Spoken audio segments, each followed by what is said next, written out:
What's up, guys? God's Lead back with another video. In this video, we're going to be talking about net neutrality and what it is, what it was, what it could be in the future, what's happening to the internet in our country and possibly around the world, depending on how everything works out here.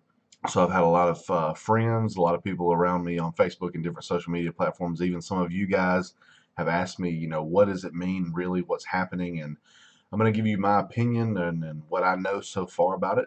It's not going to be an in-depth expert view of it, but I'm going to tell you everything that I possibly can to help you understand.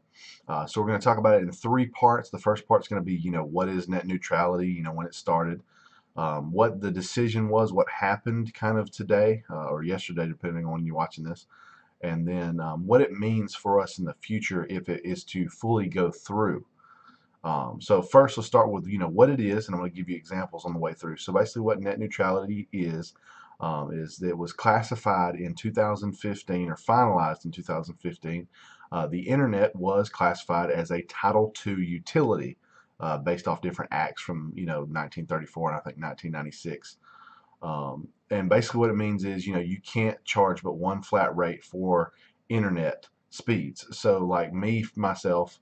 With Comcast, I think I pay 105 a month for 150 down and 26 up, and they I think give me 175 just for funsies. But that's it. There's no other fees. There's nothing else in that. Just that one cost.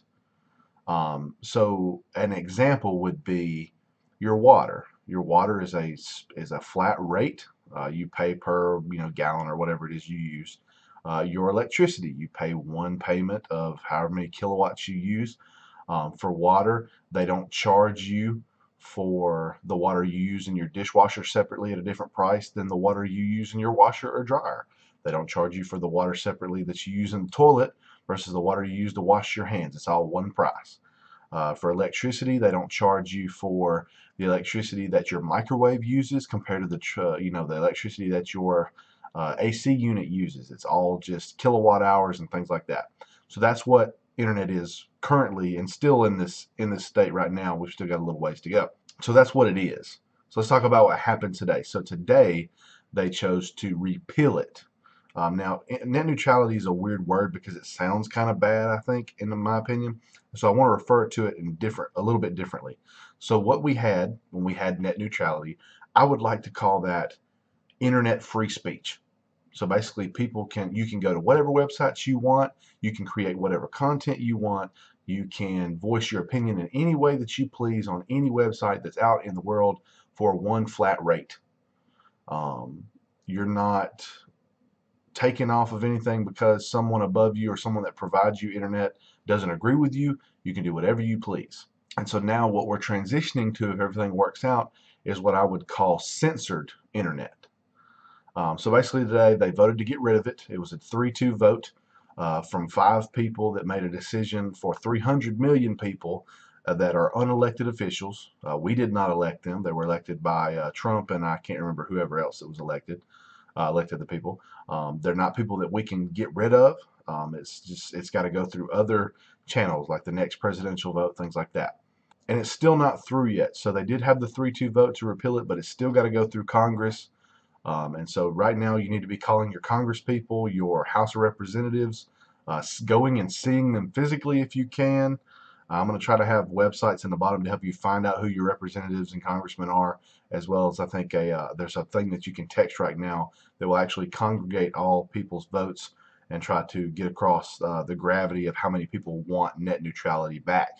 Because even though millions of people and companies wanted to keep it, they still got rid of it because we hold nothing, we can't do anything to them if they go against us. Companies just give them pretty much money. So basically that's what net neutrality is and probably will be after all this is done. Kind of what they decided today. Now let's talk about what this means for the future. So as an example, I want to look at this like you would your TV bill. So if everything goes through and they totally get rid of net neutrality, it would move to a Title I and no longer be a necessity kind of utility. Now it would be entertainment kind of thing, kind of like your television. So if you go online, like if I go to Comcast or Xfinity and I look at my TV portion of my bill, not my internet, the internet's one price. If you look at the TV, you've got whatever package you've selected, and then if you've got HBO, Stars, Cinemax, well, I can't remember what the other one is. Any of those packages, ESPN packages, different things like that. And then under that, you'll see a box that's got a bunch of fees. So you'll see like telecommunications fees, TV fee, uh, I can't remember all the terms for the fees, but you'll see all these fees. And so, like me personally, I've got I think Stars, and I pay $5.99 for it a month. But if I wanted to add on HBO, Cinemax, Showtime, that's what it was. It's $5.99 a piece for those as well. And if I pay that money, I get those channels when I currently don't at the rate that I pay now. That's what basically will happen to internet. So now, and this is not the only thing, the whole paying per website thing, that's not the biggest thing in my opinion. So that's kind of what's been the meme and the joke.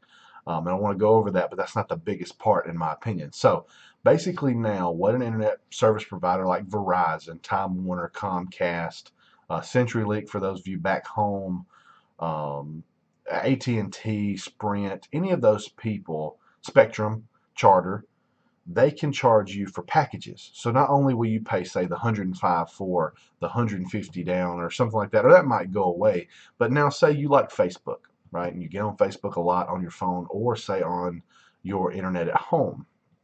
Well, now Verizon might say, hey, if you want to get on Facebook, you've got to give us $10 a month, or we're either not going to let you on Facebook, or we're going to throttle your speed down so low that it won't even be able to load the pictures or the videos for you to see anything. So you have to pay us if you want to use it. Or they could go, and then once you pay Verizon, say I've got Verizon, so say I pay the $10 to Verizon. Well, if I'm at home using the Wi-Fi from Comcast and I want to use it through them too, well, I got to pay them $10 too. So now I'm paying $20 to be able to use Facebook wherever I want to. So then it brings, Facebook owns Instagram. Well, if you add Instagram on, instead of it being $20 for all of that, we'll actually do a lower rate of $15 just because Facebook is the owner of Instagram. Or for every social media you add on top of this, instead of it being $10 more, it's just going to be $5. So once you've got Twitter, Instagram, Snapchat, Facebook, all this stuff together, instead of it being $50, it'll just be $25 a month. Okay. So on your phone bill, you've got yourself, your husband, your son, and your two daughters. Well, normally we would charge you $50 a piece for all of you to use Facebook, but since you're a family, we'll actually do you a family plan bundle and only be $30 a month for all of you to use it, something like that. And then that stuff starts to add up. So think if you've got your social media package, you've got your streaming package, so your Netflix, Hulu, and all this other stuff. Well, say they don't like Hulu. Oh, well, I'm sorry. If you're using our service, you can't actually use Hulu. You can only use Netflix and all these other different streaming services that are on there. Well, then you're kind of SOL, to be honest with you. There's nothing you can do about it. Go find you another internet provider. Oh, wait, you only have Comcast in your area? You can't get it anywhere else? Oh, well, I guess you got to deal with it or move somewhere else. Time Warner and Comcast have both said in interviews, you don't have to worry about it. Wherever there's Comcast, there's no Time Warner. And wherever there's Time Warner, there's no Comcast. And that's the problem. There's no competition. So if you're back home where CenturyLink is, that's really that's it. That's your choice. If you're over here where I am inside of an apartment wanting a hardwired connection into your place to get constant speed pretty much all the time, Comcast is the choice. You cannot have no one else come in here and put a wire into my apartment that will give me internet besides Comcast. So that's the first part of it. It's kind of the bundle. So say you come over here to Tuscaloosa and you want to go to UA. Well, say they charge you $10 a month to access MyBama and Blackboard and all these websites we would use to do projects or schoolwork or to message teachers. What if they charge you for that? What if you're on Verizon? Verizon owns Yahoo and AOL. What if you have to pay them to just use Google because they don't own it? Or what if they don't allow you to use Google at all? Which is actually what they tried to do many years back, and which is one of the reasons why this is here, is because they tried to stop people from using Google because they didn't own it. So what if that happens? That's really going to mess things up. And so that actually transitions it to, what if, to keep you from having to pay a monthly fee, what if the University of Alabama said, hey, Comcast, can we give you this much money, and then you just give the package to my customers to my students for free.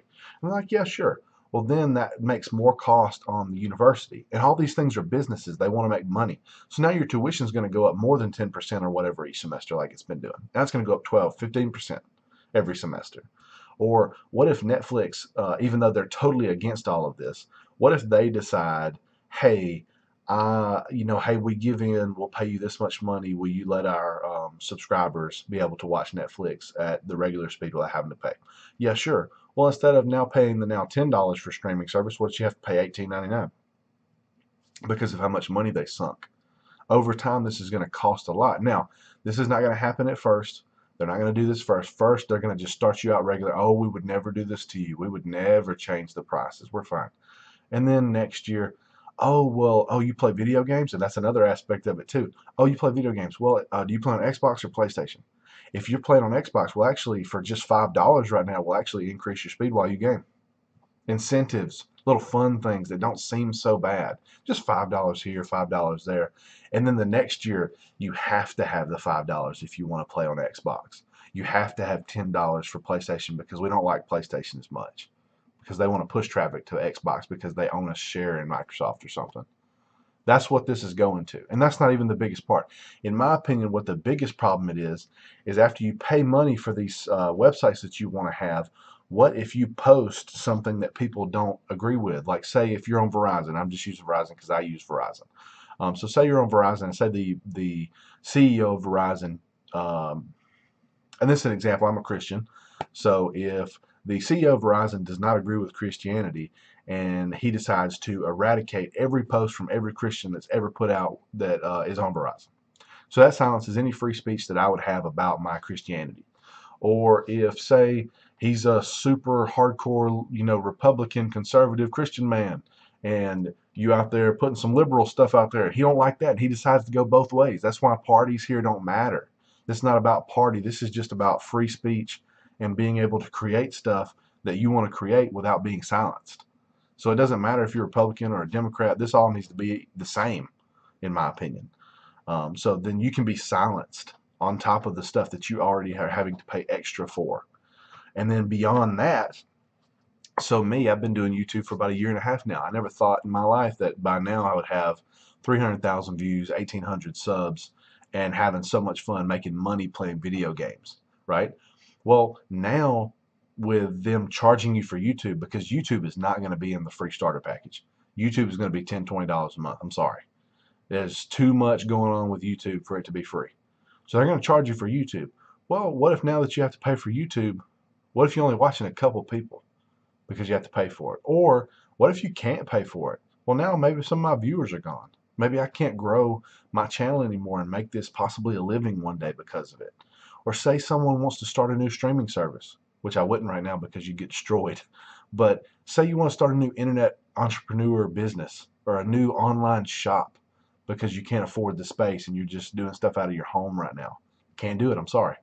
You're going to have to pay a ton of money to Time Warner or Comcast or Charter to be able to have your users actually be able to get on your website and use speed to get into it. So say if you're a Twitch streamer, right, and you're starting out and everything and your viewers want to watch you, but not only are they charging you a lot of money to be able to stream at a certain speed, but now if your users can't afford a nice enough package, they have to watch you in 720 or 480. They can't watch you in 1080 unless they pay extra money or unless you pay extra money. Or what if there's data caps on certain websites?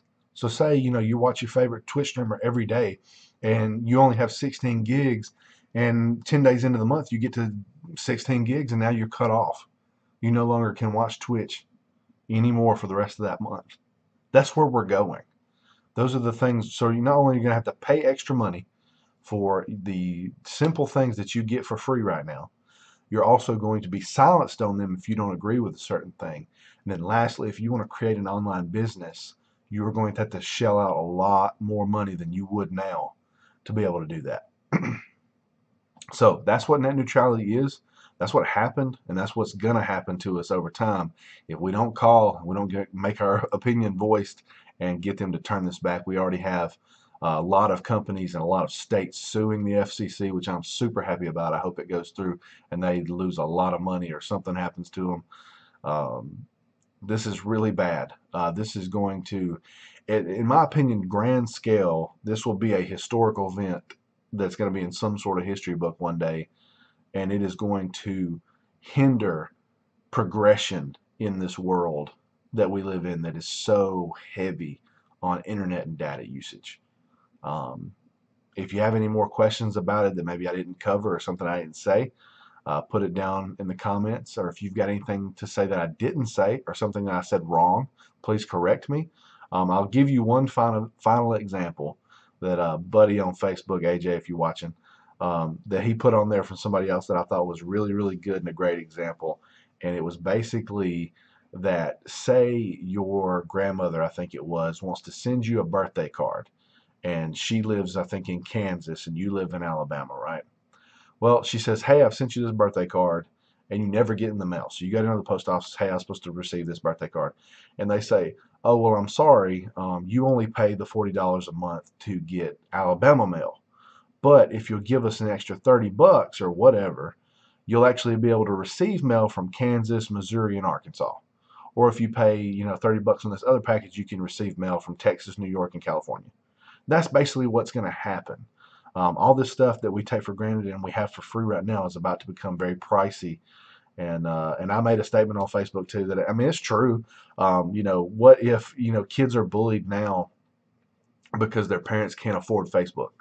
I mean, that's literally what's going to happen, because that's just the way life is when you're a kid, I guess. But that's where we're going unless we do something about it.